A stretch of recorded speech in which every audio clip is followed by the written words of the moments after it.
If you want to participate, contact me at ordinarywomenpodcast@gmail.com. I'm sure you have great projects to brag about.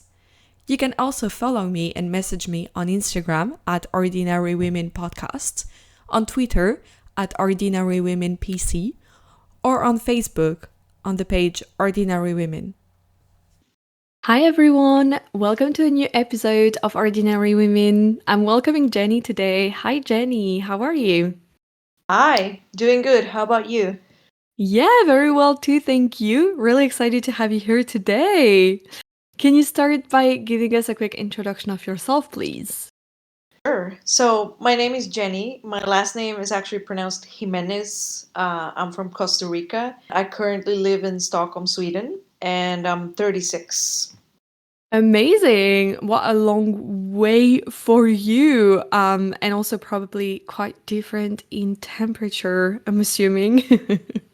Yeah, starting by the fact that we have the four seasons here, kind of, and Costa Rica is it's pretty much the same the whole year round. You just get more or less rain.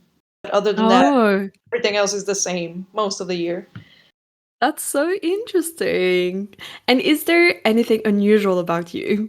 Well, I wrote down a fun fact, I should say. I like this one a lot because it's my mother kind of likes to brag about this. It's the fact that I learned to read on my own when I was Oh, 5. My mother used to have these, these refrigerator magnets that have the ABCs. yeah. We used to have a set of those, and my mother was pregnant with my younger sister. And I used to play around with those, and then I would ask her what the sound of the letter was. And then I started putting the sounds together, and I eventually learned how to read just by asking her different sounds of the letters and then kind of putting it together in my head. So when I started first grade, when I was 6, I already knew how to read. I didn't know how to write, but I knew how to read. That is so cool. And yeah, I can imagine that your mother likes to brag about it. That's like smart child. Thank you. And you know that from there, I think it originated my love for reading. I've I loved was gonna reading ask, ever yeah. since, yeah. Books, I feel that books are my best friends ever since I was a child. And especially, later on that we have more access to digital things, then it's even better now than back then. Yeah, completely. Just being able to read books from like anywhere in the world and have access to them. Exactly, yeah. So I feel that cool. now we have the problem that we have too many choices. It's kind of overwhelming when you're trying to choose your next read sometimes. I don't know, at least that's what I Completely. hear. Yeah. No, definitely agree. We're always talking about that with my best friend because we both use Goodreads to like as a kind of like want to read list. And we both have like more than 400 books in the things that we want to read. And it's not like we're stopping, like we're continuously adding more books. And yeah, we're like we already have about a lifetime of books to go through, but the list doesn't stop growing. I have one list on Goodreads, then I have another in Amazon itself, like books to read Mm. later on or to buy. And I have also like a similar collection of PDFs in my iCloud. I don't think I'll ever get through those in my lifetime ever. Yeah. And it keeps growing. So I don't know. It gets overwhelming at times. So I love I find book clubs, for example, that helps me decide what my next read is going to be. Otherwise, I just get very indecisive. Yeah, yeah, completely. It's always my mom has that interesting take though, which I really like, and I'm trying to remember that is that it's also fantastic because it means that there will always be a new interesting book to read, and you'll never like come short in interesting books to read, and that's also I think something that I tend to forget, and that's actually really nice. It is. That's true. And I'm actually, I really love paper books and, the Mm. smell of a new book or the smell Yeah. of older books. But then since I've been traveling quite a bit, and then I kind of knew that I would be relocating from Stockholm at some point. I haven't really gotten many physical books because I've been thinking about, not having too much to Mm. carry with me. So I've been really more so collecting digital books instead. I have plenty at this point, but I hope that once I settle in my like more permanent location, then I'll be able to have like my dream library. Can't wait for that for you. Yeah, that's always. I can't picture a house without a library. It's like the scene from the Beauty and the Beast, where the beast gives Yes. her a library. I dream of something like that. That would be my Yeah. library. Well, I really hope that you can have that in your next house. Ooh, fingers crossed. Yeah, that's my dream for at some point in my life. Thank you so much for sharing. Obviously, on this podcast, we talk a lot about what it's like to be a woman. So I'd like to start by asking, was there a moment or an event in your life when you realized that you are a woman? Well, I was really thinking about this question, and the first thing that came to mind is an experience that I had when I was around 5 or 6. I'm not exactly sure. Um, I think before that I wasn't really aware that there was a difference, between men and women.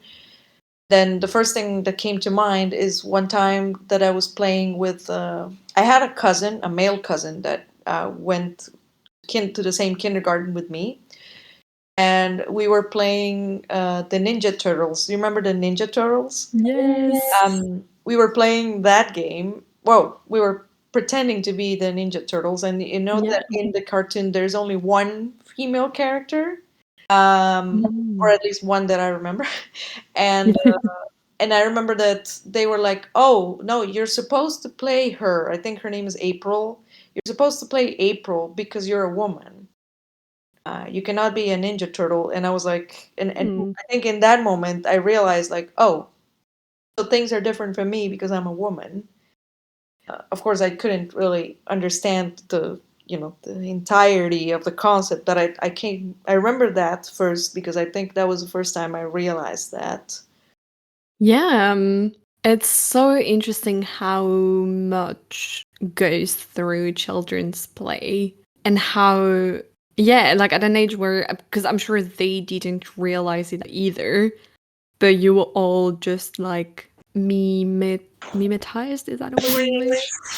Like I'm not sure, reenacted but I think the I understand your roles. point. Yeah, Yeah, and it's also I think after that all the different, or at least I don't know if that's the same around the world, but at least in Latin America when I was growing up, and maybe till to this day, there were all these things like, okay, let's make two lines, one line for boys, one line for girls, and all of these different activities that they would have you separated by men and women, uh, particularly like let's say sports or things like that. They would always like select, okay, this is the sport that we'll do for girls in physical education, and this is what the boys will do, and things like that. So thinking of this first experience I mentioned made me think of all these different moments where they start separating you.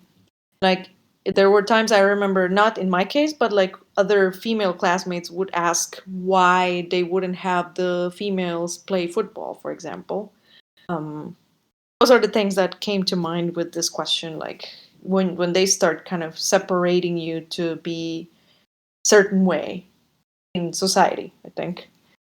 yeah, that is so interesting. I don't think we had that in France, in PE at least. But outside school, like I felt that especially people who were playing team sports, so like basketball, football, all of that was also gendered, which yeah, is annoying. But I yeah, don't know. thank you. I don't know if in Latin America that is still like that, like currently. Mm, Of course, we're talking about the 90s, so I think in the 90s that was kind of more separation was bigger back then. I yeah. think now that might be changing somehow. I'm not sure. I hope. Let's hope. Yeah, that's really interesting. Also, in what you teach to children, like you're really teaching children, oh, y'all are different. We're not going to do the same activities, etc. Especially at an age, because like I guess there are anyway biological difference, etc. But it's at an age where does it actually matter? Like basketball is still going to be basketball, or like dance is still going to be like, you know what I mean? Yeah, exactly. And I also remember like later on in more like high school time where we had this class that was called translation is called like home class, where they would teach you like different skills.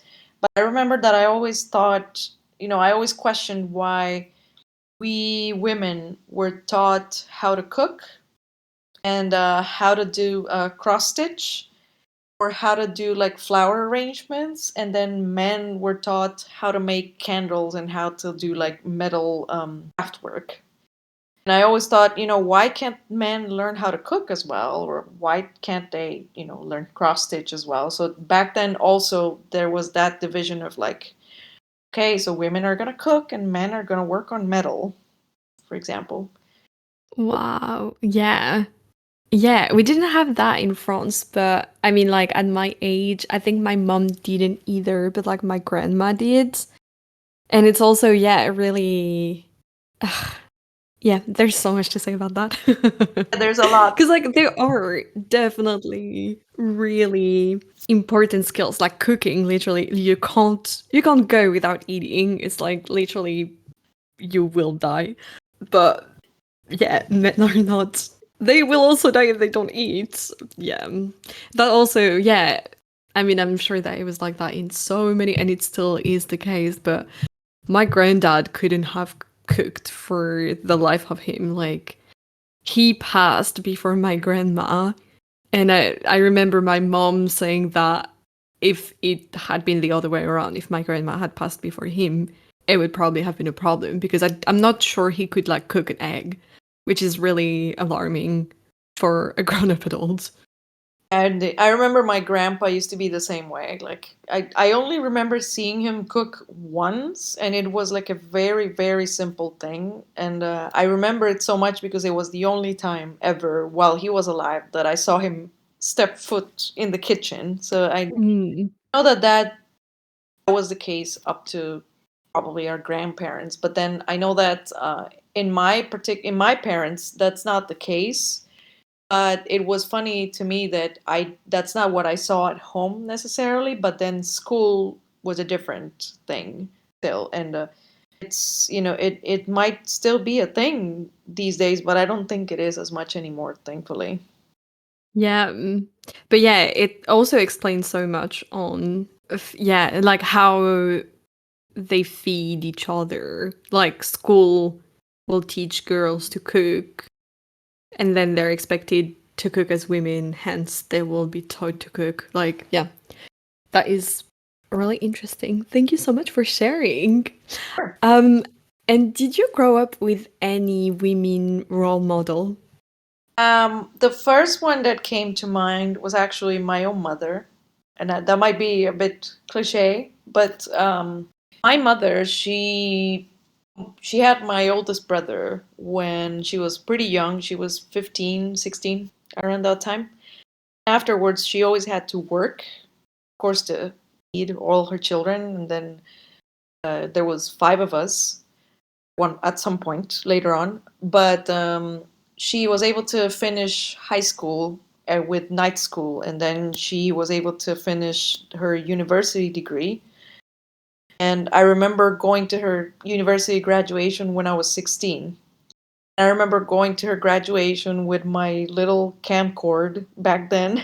That was 2002. Going with the camcord to record my mother graduating from her bachelor's degree. So she was my role model. There were many things where now, as a grown up, I can see that there were many things where she was still affected by this patriarchal culture, but there were many others where she was kind of revolutionary and she always pushed through. So she was a big role model for me first. It sounds amazing. And yeah, congrats to her too, for going back to uni as an adult and with 5 children. I'm sure that it must have been tough. So amazing that she did that. And I mean, there were other personal issues going around at the same time that she did that, so that made it extra special that she was able to overcome those things. The very like when she was doing her last course before graduating, she was actually in treatment for cancer, and she's now in remission ever since. But was finishing her cancer treatment, and she was still finishing her last uni course. So that's also an extra thing that makes me really proud of her. She has always been my example whenever I feel like giving up on something. Wow, yeah, that is absolutely amazing. Even more congratulations to her. And yeah, I hope she is really, really proud of herself because that's so wow. Yeah, I'll pass along the message. I'm sure she will not listen to this because she will not understand, but I'll pass the message Right. along. Cool, thanks. And what about today? I mean, I'm sure that she still is a big role model, but do you have any other women role model? I wrote down actually another role model that I had. It's a strange one, but it was very much my hero back when I was a teenager. I don't know if you remember the cartoon Daria. No, I don't know that. It was an MTV cartoon back in the early 2000s. I believe it was actually made back in 97 or 98, something like that. But I used to watch it in the early 2000s. And if you look it up, she was. Now I know that it was character coded to be an autistic woman, but they never said that. But it was like she was very outspoken, but she was very like call it antisocial.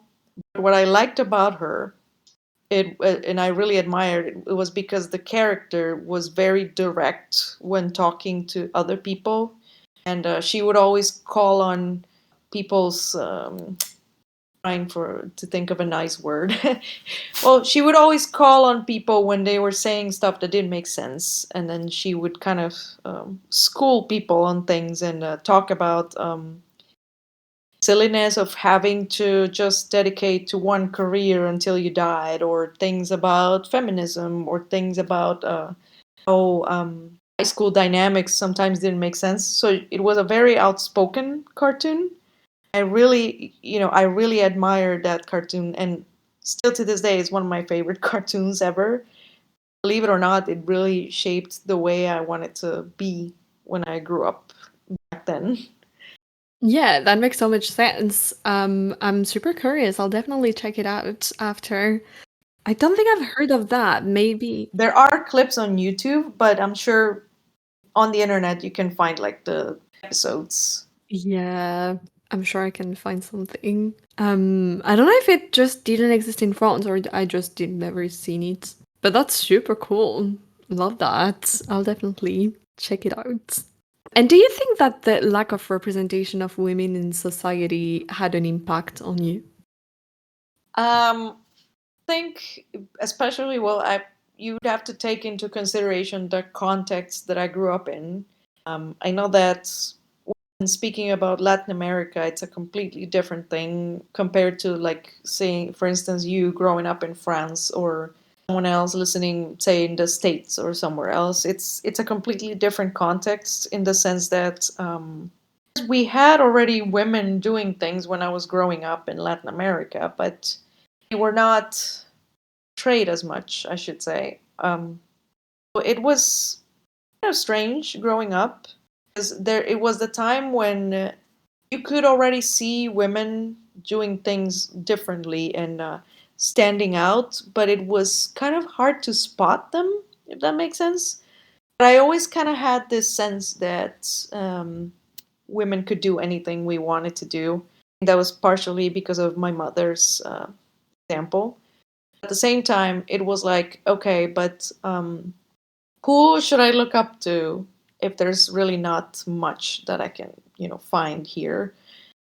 I think for me, that's when what the first time I had a computer in my house, and then we were able to get internet at least for some time every day, I actually started looking out. I was already learning English, so I had to look for inspiration outside of my own culture, I think. It's kind of sad if you think about it, because if you it should have been more available for me. But I think thankfully now these days, with how the internet has evolved in the past decades, then now have more representation, definitely. But for me, it was, and I think that reflects on the fact that a lot of the inspiration I've got has been from, well, not from my own culture.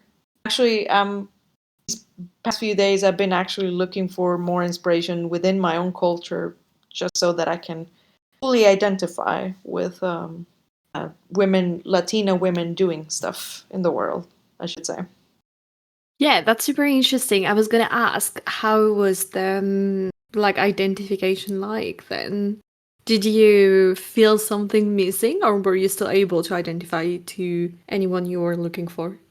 Um, I don't have. I was actually, when I was looking at the questions, I was actually looking for women that I could mention that would be like, and who are exactly in the intersection of all my different circumstances. Let's say it's like, okay, Hispanic, and also neurodivergent, and so also LGBT. So it's been like, okay, I want to find someone who I can fully relate to. I haven't exactly been able to, so that's a search that I'm still doing. And I have a list of other women that inspire me today, but none of them are from my own culture, which is funny. But I could still mention them because I really like them anyway. And as for different reasons, like my current favorites, there is this. I don't know if you've heard about this writer called Glennon Doyle. I don't think so, no. Okay, she is. Her books are just magical. I know that they're written from, of course, from a white woman's perspective, which I know that that's the part where some things would be missing. But her books are just magical because she can portray the human experience just beautifully. So she's one of my favorite authors. She's on my bucket list of going to a meetup at some point in my life. So that's Mm. one inspirational woman for me. Another one is Mel Robbins. I don't know if you've heard about her as well. Yeah. That's another one, and especially when I found out that she has ADHD, that made her even more relatable to me. Oh, I didn't know that. Yeah. She said that she had been diagnosed now as at her age, at 50 Hmm. something, and it had been a life-changing experience. So after she openly talked about that, that made her even more relatable to me. I already liked her, but then after that it was even more. Yeah. And I've also been listening to these ladies that have a podcast that is called ADHDAF. If you Oh, I don't know these, no. from Aberdeen, from Scotland, and they're amazing. It's, of course, relatable to any person who is diagnosed or self diagnosed with ADHD, or someone who has someone in their life that has it. They're super funny, they're super inspiring, and they're, especially what I like is that they had the courage to start a podcast to discuss it and to, bring awareness to everybody about how it actually works and what it looks like, and they created an amazing community of people. It sounds like I'm advertising them, but I truly love them that much. And the last one I have, this is the last one, I promise. It's there's this YouTuber, and she actually lives here in Stockholm, and I'm happy to be her friend because I know her in person. She's called Sarah Verba. It's VRBA. This one is more on the spirituality side, and she's just an amazing person. She will give you courage where there isn't any, and she's really just, it's a different energy because she's like very calm and very kind, but it's just an amazing person to watch. So these are all my current inspiring ladies. But like I said, I'm actually searching for more of my own culture being represented within all these other aspects that I mentioned. Yeah, that makes sense. Yeah, I don't have anything to add. But thank you so much for sharing, and they all sound like amazing inspiration. I'll definitely go check all of these out, and I'll put the resources in the show notes if anyone wants to dig a bit or look for anything that you just mentioned. Thank you so much. I'd like to jump on kind of the second part of the podcast and talk about something that you've done or are doing, a project, achievement, life experience, call it however you want. But what do you want to talk to us about? I have a very long-standing project that is not nearly done at all, but I really wanted to talk about it because also that will force me to continue working on it. um, actually, been writing a book. Um, the title is not definite yet, but it's more. I wanted to make it sort of more mixed with teachings, if that makes sense. So, kind of like I would take life experiences that I've had, and then I would add whatever I learned from those experiences at the same time, so that it's not just me talking about me, but rather me sharing what I learned. I know that everybody has had their own struggles, but I've had a pretty particular experience in life, so I feel that of the things that I know I want to share with the world. That's the project that I wanted to talk about. That's super cool. I love it. And you know what? When you were talking about having difficulties to find exactly the intersection of representation that you are, that does not make sense. You are not a representation. Finding representation of who you are. Do you know what I mean? My Yeah. sentence did not make sense. I'm sorry. That's what I'm trying to say is that it's really cool that you didn't find this representation and now you're creating it, because I'm sure that you're not the only one. That's really nice that other people can identify. That's really cool. So when did you start it? Well, I have to first start by saying that I've done several attempts at writing my own blogs, and I have abandoned them several times. That's where my PhD comes in. And then Yeah. last time I actually started a new one. It only has one post. I can still share it anyway. But I started the book, I should say, probably 2020.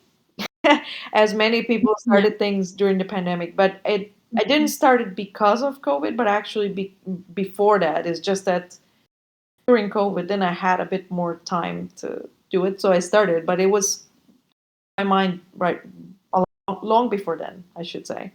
And yeah, you're right about the fact that I don't think. I mean, I don't consider myself unique in that sense because I'm sure I could eventually find, like you said, like the representation of the intersection of all the things that I am.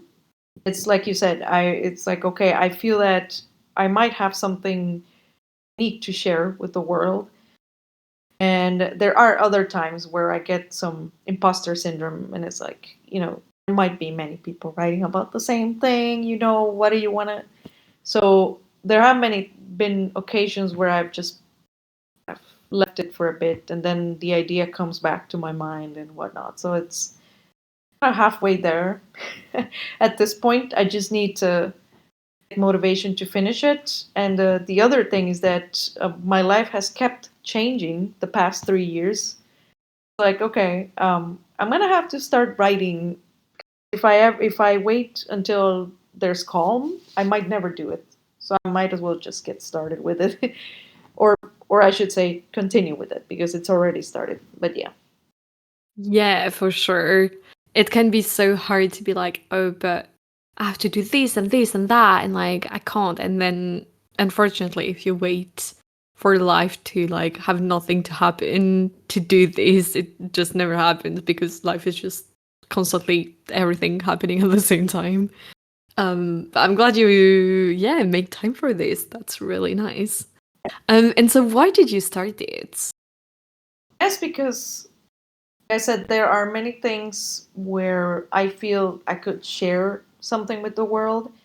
To give you more context, the things that I've always been, you know, that there is always that person like in your friend circle or in your family that it's kind of everybody's advisor, like Yeah. person that everybody goes for advice. That would be me in my family and in my circle of friends. I don't know why. uh, I I kind of always know what to say, even if I'm not able to apply my own advice sometimes. Mm, So I thought, I might as well just write down these things. And I've always had this particular view of the world where I always say, I don't like to think in absolutes. I don't like to think of things as black and white, let's say, or like absolutes or extremes. And I've always kind of applied that to everything I do or to any piece of advice that I give to people. Always like, no, there's always two sides to the story. There's always more happening. And I thought, I should write this down because then more people would be able to maybe benefit from it. And also, there are many things that I feel that once I write about them, because there were like difficult times in my life, then it would also be for my own healing if I write them down, if that makes sense. yeah. And I think that has been also part of why the project is still unfinished, because there are things that I want to write about that I'm still not fully processing. Like I'm wanting to heal them or I write about them. Also, I want to make sure that there are these things I'm confident in writing about them, because then it will be out in the open for the whole world to Mm. read. It's a whole process for me as well. And I hope that whenever that comes out, it's helpful too, because then it will be like all of my truly sometimes hard healing in a book for the world to read. That's so cool. I really hope that well, I'm sure you will finish it. And yeah, I guess then I just can't wait for that rather than I hope it will. That's so cool. And yeah, so you mentioned that you started with blogs, right? Yes, but first it was I think back in 2000. Let me think, maybe 2008 or 9. Yeah, sort of like that, because it was that point when blogging became more popular on the internet. If you remember, Yeah. back Yeah. then I started, and most of them were in Spanish at first, and then I back in like 2012, 2013, I started to try in English as well, but I would always give them up for some reason. I think Mm. it wasn't the time then and there. That's really cool. And so how did the idea to transform that into a book or like rather to write a book, I guess. Like how did it happen? Like how did you get that idea to go from blog to book? I think it might have been, I don't exactly remember, but I think it came from inspiration from probably other people on the internet, because it was like I've always liked to write, so I've always written poetry. And it was like, oh, I could actually publish a book and then the world would see it. I think the idea might have come probably in my 18, 19-year-old self or something. Um, Also, because, like I said, that's when the internet started to show us more of these possibilities as well. It was like, oh, but then back then, my thought was on an actual physical book that you could like, hold in your hands. That's still, that's something that I don't discard completely. I mean, I would immensely happy to hold a physical book that I wrote, but we have more choices. And yeah, but I think it might have been back then. Yeah. So cool. And I mean you talked about some of them, but what challenges have you faced? Yeah, like I mentioned, having imposter syndrome at times, uh, Mm. because it's like, okay, one hand thinking of, okay, there might be other people are already other people who do this. I thought, like, what new thing do you have to say to the world? So that those things would come to my mind often. I still do sometimes, but I'm now, I think, overcoming that slowly. And then other things is like insecurities about my writing skills themselves. So it's like, okay, are you actually a good writer? So you can Mm. see all my challenges are related to my own insecurities more than anything else, because I know that you can self-publish, so that's not really like it's not a like a financial thing or anything of that nature. It's just my own things going on.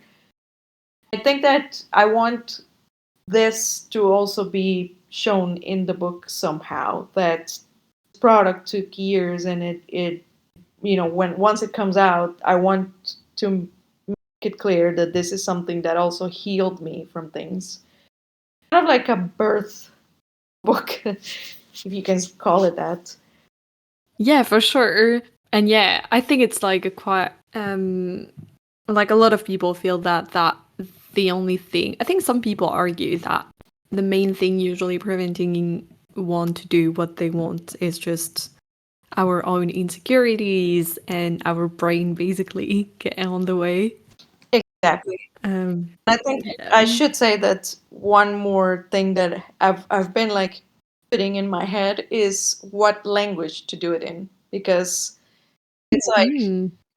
I know that's a very small problem to have, but for me, it's like, okay, if I do it in my own language, I know that we'll be able to reach people in Latin America and in Spain. At the same time, it's like, but if I do it in English, I might get more reach faster. And believe it or not, that's been thing that's been on my mind. So I might end up just doing both, because I don't want to just, you know, people behind. No, that makes so much sense. I mean, I speak like multiple languages as well. English is not my mother tongue.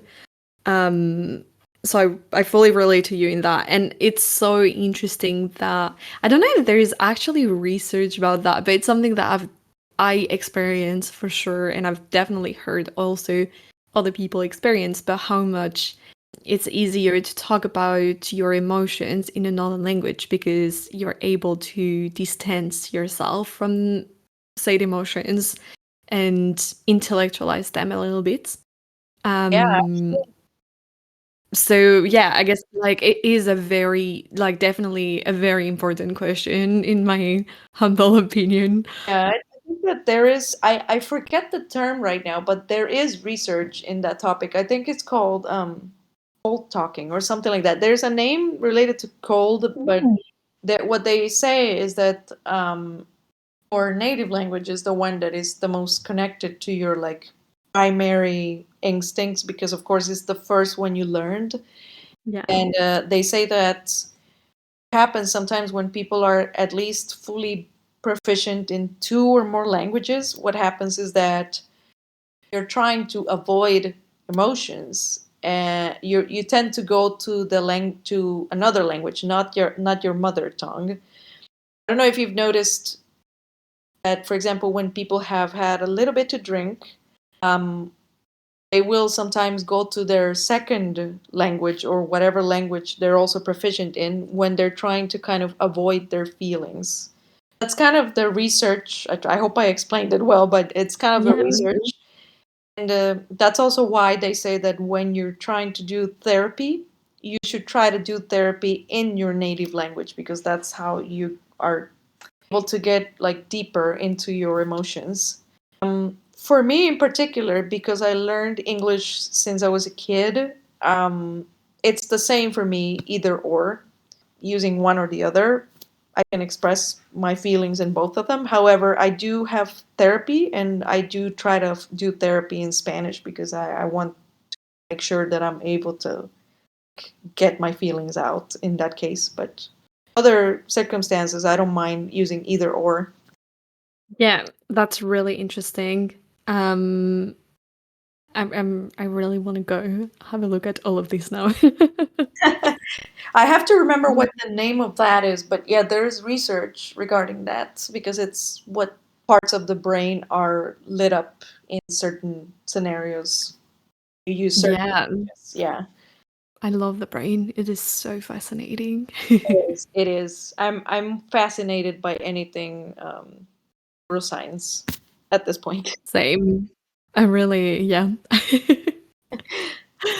Um, and was there, on the contrary, anything that you thought was, oh no, that was easier than you thought would be?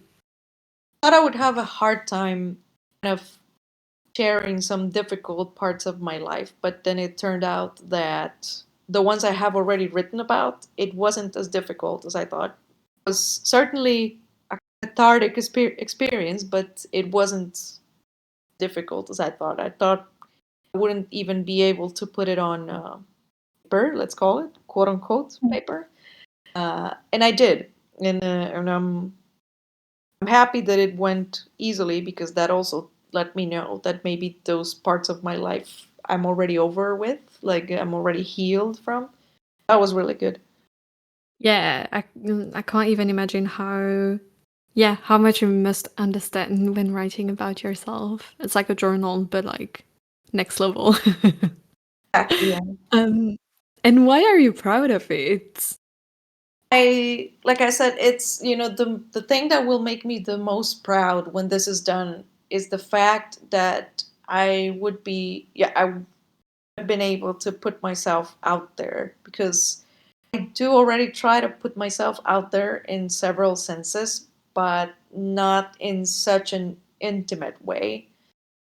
And partly is because I tend to mistrust people until I know them better. So I don't tend to open up to people with very like intimate things at the beginning because I learned that really I don't want to trust everybody right away. um, the fact that I'm able to open myself up to the world with such deep topics about trauma and healing. I think when my book comes out, it will have like a million disclaimers and trigger warnings. The fact that I'm able to send that to the world without caring, what people think, especially people who know me personally, will be a big win for me. So that will make me really proud when it happens. That's super cool. And yeah, definitely. And I can't wait for this to be out. And I think we're going to conclude our episode on this. Thank you so, so much for sharing all of this. It was really, really interesting. Before we close, is there anything that we didn't talk about and that you wanted to mention or talk about? I want to say that for everyone who is listening, it might be very scary to go into the depths of yourself to heal from whatever it is that we're trying to heal. I think it's even if it's a difficult task, it's worth the effort and all the pain. It's like if you have, like say a thorn in your hand, it's gonna be painful to take it out, but then you'll be able to heal from it finally. I'm always a big proponent of people actually stepping in the depths of themselves and working on their personal healing because then that allows you to move forward in life. So I want to leave that message to everybody. Thank you so much. I love that. Definitely could not agree more with what you just said. Yeah. Thank you again so, so much. Very And welcome. there is a tradition on this podcast that the guest gets the very last word. So the mic is yours. All right. Very last word I want to leave is courage. Courage to keep going.